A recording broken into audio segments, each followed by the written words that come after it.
para todos, bienvenidos una vez más a nuestra reunión semanal del servicio de neurocirugía pediátrica. Hoy hablaremos sobre neurofibroma plexiforme. Yo soy Carlos Emilio Rivas, residente de cuarto año de neurocirugía de la Universidad de Antioquia. Entonces, a modo de introducción, los neurofibromas plexiformes son tumores de la vaina nerviosa clasificados como OMS grado 1. También dentro de los criterios de diagnóstico de la neurofibromatosis tipo 1 son considerados como tumores patognomónicos de esta enfermedad. Se llegan a presentar hasta un 30-50% de todos los pacientes con neurofibromatosis tipo 1. Como característica principal de la parte histológica, está marcado que están constituidos por diferentes tipos de células, entre esas células de Schwann, fibroblastos, células perineurales, macrófagos y mastocitos. En cuanto a las características clínicas, son considerados tumores congénitos, dado que una gran cantidad de esos tumores se diagnostican en pacientes menores de 5 años. La gran mayoría de esos pacientes diagnosticados en la infancia van a ser asintomáticos la mayor tasa de desarrollo de síntomas se presenta en pacientes adolescentes, sobre todo en la adolescencia tardía, y se caracteriza sobre todo por un crecimiento rápido de los tumores en este grupo de edad.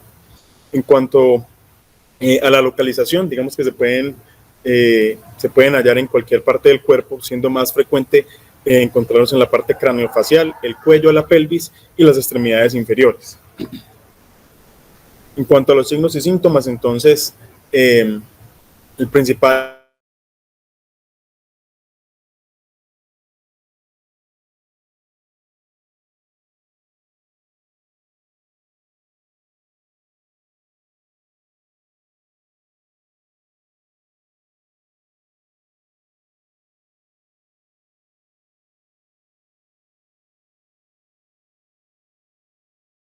puede ser un síntoma y un signo evidenciable en esos pacientes.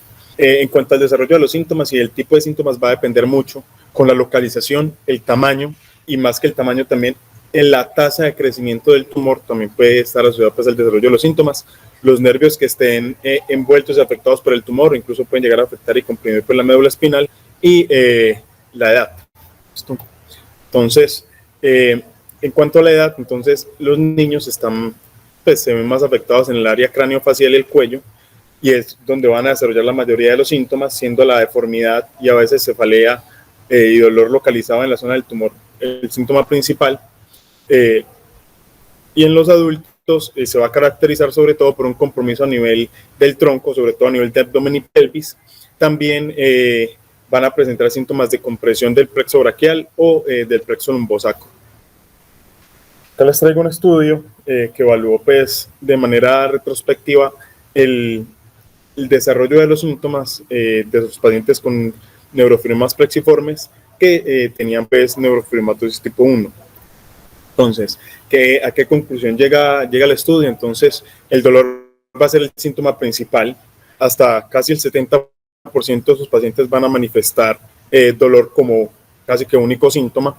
Y ya evaluando en una escala de la intensidad del dolor, como podemos ver acá, casi que un 50% van a tener un dolor leve a moderado y que incluso puede llegar a mejorar con medicación. Un tercio de esos pacientes van a tener un dolor severo o extremadamente severo que no va a mejorar con medicación y con intervenciones y casi que se puede convertir en un criterio para operar ese tipo de pacientes. Como lo vemos acá, hasta casi un 20% el dolor va a ser el único determinante para una intervención quirúrgica, y eso es importante tenerlo en cuenta. En cuanto a la imagenología, entonces van a ser tumores que no van a tener como una característica patognomónica en especial en la resonancia. El diagnóstico se va a hacer con base en los antecedentes, sobre todo el paciente tiene neurofibromatosis tipo 1 y la localización. Entonces, en el T1 podemos ver tumores que son isointensos, en el T2 tumores que son hiperintensos y que pueden desarrollar una hipodensidad central, conocido como el signo de la diana, ¿cierto? Y que en el T1 con gadolinio van a tener una captación leve del contraste. Acá en las imágenes de la derecha vemos un T2 de una columna lumbar, ¿cierto? En su corte axial y su corte coronal. Entonces, podemos ver las diferentes densidades que presenta el tumor con una predominancia de hiperintensidad, pero que también puede tener hipointensidades. Acá en la imagen coronal vemos cómo pueden desarrollar la hipodensidad en el centro, como el signo de la diana, ¿cierto? Pero no tiene pues como una característica que sea como patognomónica en la imagen, que nos haga de una pensar en ese tipo de tumores, a no ser que el paciente tenga el antecedente, pues como lo mencionaba, de neurofibromatosis tipo 1. En cuanto a la tamización de este tipo de tumores, porque como lo vemos no tiene una sintomatología que sea pues específica y una imagen que tampoco pues no sea tan concluyente, entonces se han sugerido en algunos protocolos de pacientes con neurofibromatosis tipo 1 un protocolo de screening pues para diagnóstico y seguimiento de este tipo de tumores. Entonces, desde la infancia, de los pacientes menores de 5 años, se debería hacer una anamnesis acuciosa sobre el desarrollo no de deformidades o de la palpación de masas por parte de los padres, un examen físico minucioso para localizar tumores, sobre todo en la región craneofacial, que es donde suele ser más frecuente en este tipo de pacientes, y en el tronco, y algunos protocolos, sobre todo la guía pues, europea de la Sociedad Oncológica, sugieren un tamizaje con resonancia, que puede ser regional o corporal. La parte regional viene dada si se encuentra alguna alteración al examen físico. Los que defienden la parte de la resonancia corporal viene dada porque algunos de los tumores pueden estar localizados de forma profunda, no se pueden palpar y no dan signos y síntomas, y como una base para el seguimiento de esos pacientes, sobre todo pues a la hora de entrar a la adolescencia, que es cuando más síntomas van a desarrollar por su crecimiento en esta edad. En cuanto a la clasificación, digamos que lo que muestra la evidencia es que hay múltiples clasificaciones, no todas son concluyentes y casi ninguna tiene un impacto claro en el manejo o en la toma de decisiones sobre qué hacer con ese tipo de pacientes, dado que pues una gran mayoría van a estar asintomáticos y casi que ninguno va a requerir alguna intervención adicional pues a la observación. Entonces la EANO nos propone una clasificación basada en tres parámetros, ¿cierto? Un parámetro morfológico que va a variar desde la forma difusa hasta la forma fascicular y multinodular, ¿cierto? Eso va a depender de la geometría que le veamos en la imagen, pues en la imagen de resonancia, ¿cierto? Y si tiene o no bordes detectables y la forma como tal del tumor. La siguiente fase pues, de la clasificación es la profundidad, ¿cierto? Que va desde tumores profundos que van a estar por de la fase muscular palpables, y la siguiente paso pues, de la clasificación es como su relación con los tejidos adyacentes, que tanto pueden infiltrar o mezclarse pues con el tejido adyacente, entre comillas, ayudarnos a la toma pues de decisiones sobre todo en la parte pues quirúrgica. Entonces esto va a variar desde que son difícilmente definidos con el tejido circundante, hasta si están bien circunscritos, si se logra ver la interfase pues, entre el tumor y los tejidos pues, adyacentes. Hay que tener en cuenta, y la misma guía de la EANO lo remarca, y es que estas tres clasificaciones, pues estas tres partes de la clasificación no aplican para todos los tipos de tumores, pues todo tipo de localizaciones, perdón, y hacen un llamado especial a que no aplican para los neurofibromas espinales, ni para las lesiones. Digamos que aquí quedamos igual con un interrogante. Claro que vamos a ver esos pacientes por los neurofibromas espinales, que tanto puede afectarnos pues, en la toma de decisiones esta clasificación. Se lo mencioné. Entonces, como como vemos que la clasificación de la edad no nos ayuda mucho en la toma de decisiones, entonces han surgido diferentes investigaciones para realizar pues, diferentes, valga la redundancia, clasificaciones para la toma de decisiones o incluso pues saber si el paciente requiere una intervención así no haya desarrollado síntomas. Entonces encontré ese estudio retrospectivo publicado en el 2018 que lo que quería era relacionar de acuerdo a la localización del neurofibroma plexiforme y de acuerdo pues al grado de compresión neurológica, un desarrollo pues de una estadificación e incluso predecir el riesgo a largo plazo de compresión neurológica. Entonces, en ese estudio fue pues, una cohorte de 257 pacientes, todos con neurofibromatosis tipo 1, y los parámetros que ellos evaluaron fueron dos clínicos, que fue la parte del déficit neurológico y el dolor, el desarrollo, si los tenían al momento pues, de consultar, y el desarrollo de esos síntomas pues, a lo largo del seguimiento, y el compromiso espinal en la imagen inicial del paciente. Entonces, ellos con base inmunológica clasificaron los tumores en cuatro localizaciones, ¿cierto? Entonces, la primera es la parte foraminal, que son los que podemos ver en la gráfica de la derecha pintados en rojo, ¿cierto? Que son tumores que ocupan el neuroforamen y pues que comprimen la raíz. Los tumores tipo kissing, que son los que podemos ver acá pintados en azul, que son tumores que comprometen el foramen neural, que se ingresan al canal y que por el mismo nivel separados por un borde menor de 2 milímetros, ¿cierto? Los tumores paraespinales, que son aquellos tumores que, aunque pueden infiltrar un poco la entrada del neuroforamen, la gran cantidad de su masa va a estar ubicada de manera pues, adyacente a la columna. Y los tumores intradurales, que son aquellos tumores con un compromiso, pues, como su nombre lo dice, intradural.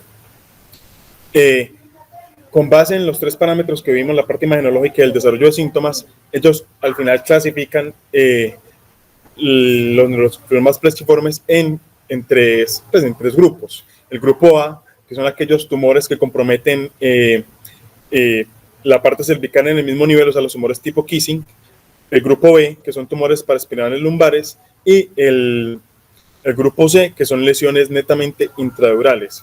Con base en esto desarrollaron una escala de riesgo, como podemos ver acá en la fórmula, pues que pongo acá en la parte inferior de la diapositiva. Entonces, los tumores que mayor riesgo tienen de desarrollar déficit neurológico a lo largo del seguimiento van a ser los tumores intradurales con un riesgo pues, de 4 veces mayor, ¿cierto? Los que menos encontraron ellos para comprometer pues la parte neurológica a largo plazo fueron los tumores tipo kissing a nivel cervical. Con base pues, en la fórmula, ellos demarcan el umbral de mayor riesgo pues, de compromiso neurológico a largo plazo con un puntaje de 9. ¿Listo? Entonces, como conclusión del artículo, ellos demarcan que en aquellos pacientes que a lo largo del seguimiento se ubican, pues calculemos el riesgo y el riesgo de un puntaje mayor a 9, debería pensarse en una intervención pues de resección de los tumores con mayor riesgo pues de deterioro neurológico a largo plazo. Es importante demarcar que ellos no encontraron una relación en cuanto al riesgo o el tamaño o la gran cantidad, pues, o el número de tumores que tuvieran los pacientes, con incluso el tamaño del tumor con el dolor, pues con la presencia de dolor en el paciente o incluso con la intensidad que pudiera referir de dolor el paciente. Ya en tanto, pues a la parte de tratamiento, entonces hay que tener en cuenta que esta patología, pues por su característica, pues que están pacientes con neurofibromatosis tipo 1 debe ser evaluada por un grupo multidisciplinario, ¿cierto? También hay que tener en cuenta que en general los neurofibromas plexiformes tienen un comportamiento benigno, como lo he demarcado pues, a lo largo de la charla. La gran mayoría van a cursar asintomáticos. Cuando se desarrollan los síntomas van a ser sobre todo pues, en la niñez y en la adolescencia tardía y pueden llegar a tener una tasa de crecimiento pues, del 20% anual. Y casi que los indicadores, cuando uno lee la literatura para intervenir ese tipo pues, de de lesiones van a ser el dolor, sobre todo cuando es refractario a manejo, déficit neurológico, que nos indicaría pues incluso una intervención rápida, que podría incluso caracterizarse de manera urgente en caso de que el paciente tenga un déficit, digamos, significativo, y queda en interrogante si el crecimiento progresivo es una indicación de intervención en este tipo de pacientes, más cuando ya sabemos pues que gran parte van a cursar asintomáticos así haya un crecimiento progresivo del tumor. Basado pues en la revisión bibliográfica que realicé, digamos que uno puede clasificar el tratamiento de estos tumores en 4 niveles, ¿cierto? Que casi que son progresivos. La gran mayoría de los pacientes se van a quedar en el grupo 1, que va a ser la observación. Un pequeño porcentaje de esos pacientes van a terminar en el grupo 2, 3 y 4, que van a hacer pues, intervenciones como tal. El grupo 2 la parte de manejo quirúrgico, el grupo 3 la parte de la terapia médica, que incluso es la que más se ha desarrollado, la que más se ha estado investigando, y el grupo 4, que ya digamos que ya sería la última línea de tratamiento, como lo veremos más adelante, de los pacientes que van a requerir radioterapia. Entonces, en cuanto al tratamiento quirúrgico, es la primera línea de manejo y casi que la única con intención curativa pues, del tumor que esté realizando el síntoma, ¿cierto? Solamente hay 2 indicaciones absolutas para manejo quirúrgico, que van a ser el compromiso neurológico o que el neurofibroma llega a un tamaño tal que llega a comprometer pues, estructuras vitales. Hay unas indicaciones relativas que son el dolor, y aquí vuelvo a remarcar pues, el dolor refractario, y la parte pues, de la corrección de deformidades o la parte pues, estética, sobre todo pues, en el caso de la localización craneofacial o espinal. Y hay un gran apartado de que los que más se van a beneficiar de manejo quirúrgico cuando desarrollan síntomas o hay deformidad van a ser los neurofibromas plexiformes periorbitarios u orbitarios y los que están ubicados pues, en la parte espinal y paraespinal. En cuanto al tratamiento quirúrgico, entonces hay que tener en cuenta los 3 objetivos que van en orden descendente. El primero es restablecer la función cuando el paciente tiene una compresión aguda, genera déficit neurológico. El segundo es la disminución del dolor. Y lo tercero es la mejoría de la deformidad. ¿Listo? Entonces, cuando uno ya plantea la opción quirúrgica en estos pacientes, debe ser muy claro de que lo primero y principal va a ser restablecer la función. Puede que no se llegue a rescatar la gran cantidad, pues el tumor en su totalidad, pero sí se debe priorizar el compromiso pues, radicular o medular. Lo siguiente será la disminución del dolor, que en ocasiones no es posible por el compromiso de múltiples raíces o un compromiso de un plexo que puede llegar a determinar pues, un dolor crónico que no se va a resolver aún con cirugía. Eso es importante decírselo pues, a los pacientes y a los padres, ¿cierto? Y ya lo tercero será la mejoría de la deformidad, sobre todo la parte pues, estética. En cuanto pues, al éxito pues, del manejo quirúrgico en este tipo de pacientes, entonces en realidad encontré pocos estudios pues, que abarcaran una cantidad significativa de pacientes. El más reciente que encontré fue uno que propone el manejo quirúrgico en tumores tipo Kissing ubicados en la parte pues, espinal, en los pacientes con neurofibromatosis tipo 1. Es un estudio publicado pues, en World Neurosurgery en febrero del 2020. Acá captaron 12 pacientes. Entre esos 12 pacientes lograron pues, ubicar 8 tumores a nivel cervical y 8 a nivel vulvar, ¿cierto? De estos 12 pacientes, a lo largo del seguimiento, 12 requirieron cirugía y pues la indicación fue compresión medular aguda, ¿cierto? Posterior a la cirugía de estos 7 pacientes, el 71% presentó mejoría significativa de la fuerza. O sea, yo marcaba pues mejoría significativa cuando el paciente acaba con una fuerza mayor o igual a 3, ¿cierto? Que permitía por lo menos la deambulación y el vencimiento pues, de gravedad. Y los pacientes que no mejoraron, ellos remarcan pues, que el compromiso neurológico cuando llegaron era tal que aún pues, que llegaron prácticamente plégicos y que aún con la cirugía no fueron, pues no revirtieron pues, el déficit neurológico. la cirugía que ellos realizaron, a manera pues fue solamente, digamos, con una descompresión, ¿cierto? Se realizó una laminectomía, se iba al foramen, se localizaba el tumor, se extirpaba el tumor que estaba dentro del foramen y lo que se lograba visualizar desde la parte posterior del foramen, o sea, todo lo que era extraforaminal, casi que se dejó intacto, y lo que se hizo fue reducir la compresión a nivel medular, que era el síntoma pues predominante. A manera pues de recomendación de los médicos pues que realizan el estudio, está el uso siempre de neuromonitoreo cuando se vayan a intervenir ese tipo de pacientes, sobre todo si el paciente tiene un déficit neurológico que no es tan marcado. ¿Listo? A pesar de todo, ¿cierto? De que la cirugía que se realiza es, digamos, solamente en aras de descomprimir el nivel que está afectado, hasta un 50% de los pacientes con neurofibromas plexiformes ubicados en la parte espinal se van a catalogar como irresecables por el compromiso multinivel o por el compromiso pues, de estructuras vitales adyacentes, ya sea la parte pulmonar o incluso pues, la parte del retroperitoneo, ¿cierto? Entonces, ese 50% de los pacientes, a pesar de que, pues, de que no requieren cirugía, van a necesitar otro tipo de intervención, y es por eso que se han desarrollado pues, las otras terapias.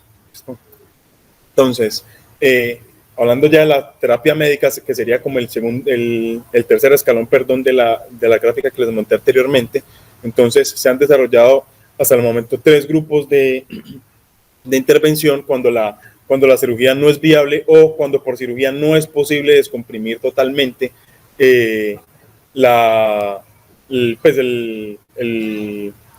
parte espinal, o en aras de reducir el tamaño en aquellos tumores que son extraforaminales o paraespinales que ya estaban comprimiendo pues, estructuras vitales. Entonces, de esos 3 grupos, el primero que se desarrolló fueron los inhibidores del KIT ligando, y de ahí en más se han venido desarrollando diferentes terapias y que se han ahondado más con los inhibidores del MEK y los inhibidores de la tirosina quinasa. A continuación, pues hablaremos de los 2 últimos, que son los que más literatura se han desarrollado pues, a lo largo de los últimos años. Entonces, en cuanto a los inhibidores del MEK, que básicamente el gran representante de este grupo va a ser el sulumetinib, aunque no es el único, se ha visto en los diferentes estudios una reducción sostenida del tamaño como tal de los neurofibromas plexiformes, con una máxima reducción promedio alrededor del 30% del tamaño, aunque hay algunos pacientes que se llaman, pues, que tienen una hiperrespuesta a este manejo y que pueden llegar a reducir hasta un 50% del tamaño del tumor.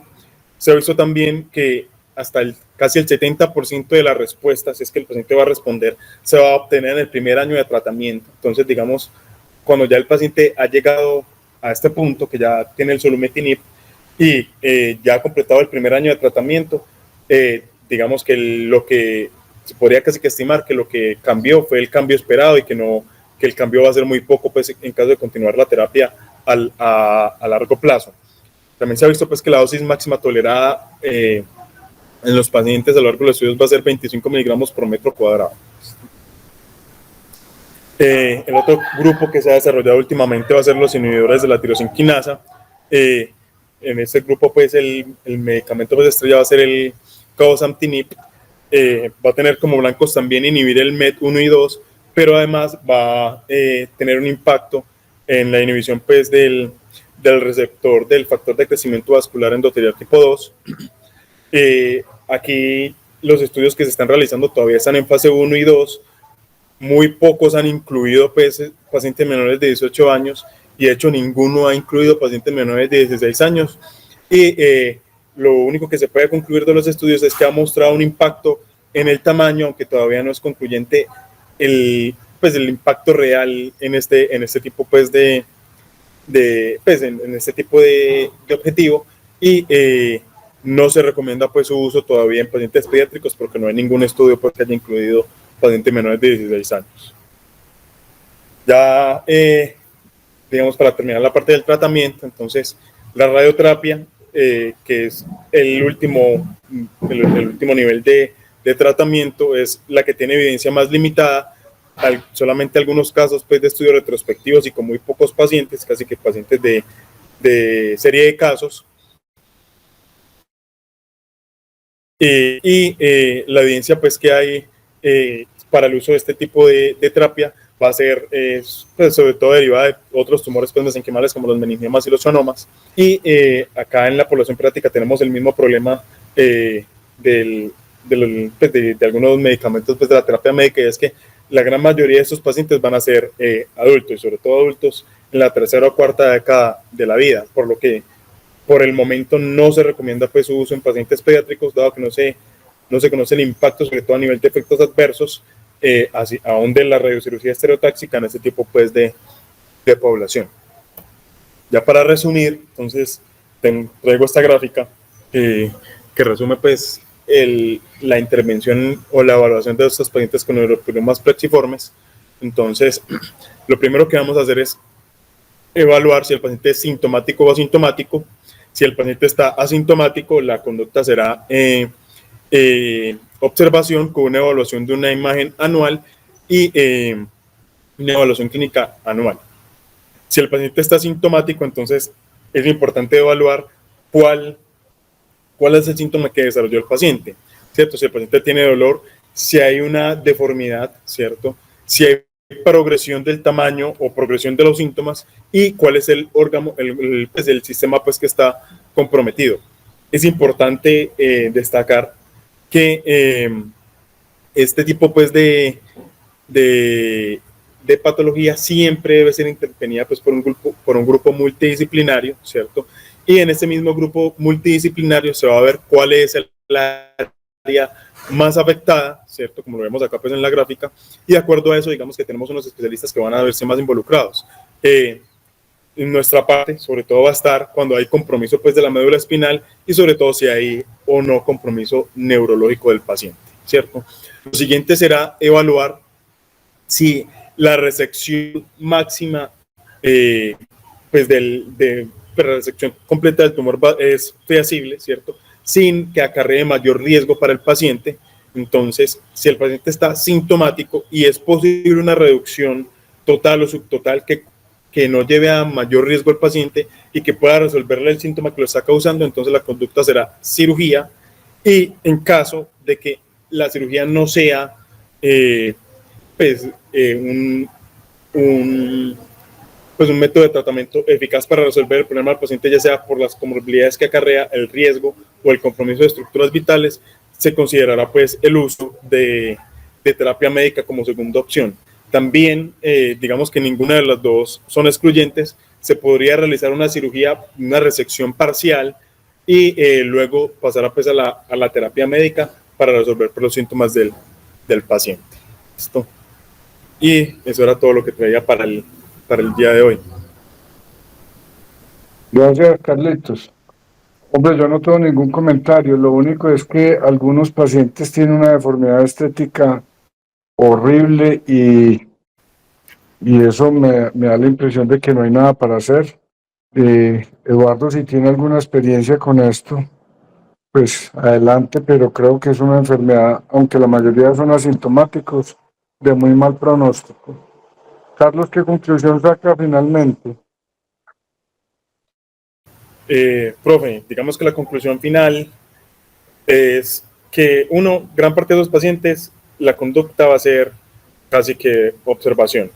Nuestra intervención viene a solamente si el paciente presenta síntomas neurológicos, sobre todo si hay compresión a nivel espinal, y que en un futuro casi que esos pacientes van a depender desde la terapia médica, sobre todo para esas deformidades, como se lo nombra, pues que son marcadamente grandes y que la cirugía no tiene mucho que ofrecer. Gracias, Carlos.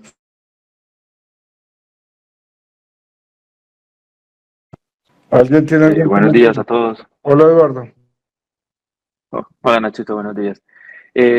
Muy buena la charla, Carlos. Me gustó mucho. Fuiste bastante concreto y al punto de lo que necesitamos de los plexiformes. Yo ese tema lo propuse primero porque pues tuvimos un paciente así y segundo, yo no recuerdo que hayamos revisado ese tema en esta reunión, entonces me parece interesante revisarlo sobre todo por el advenimiento de todas estas terapias médicas que se van volviendo como moda y realmente no todas tienen un buen funcionamiento.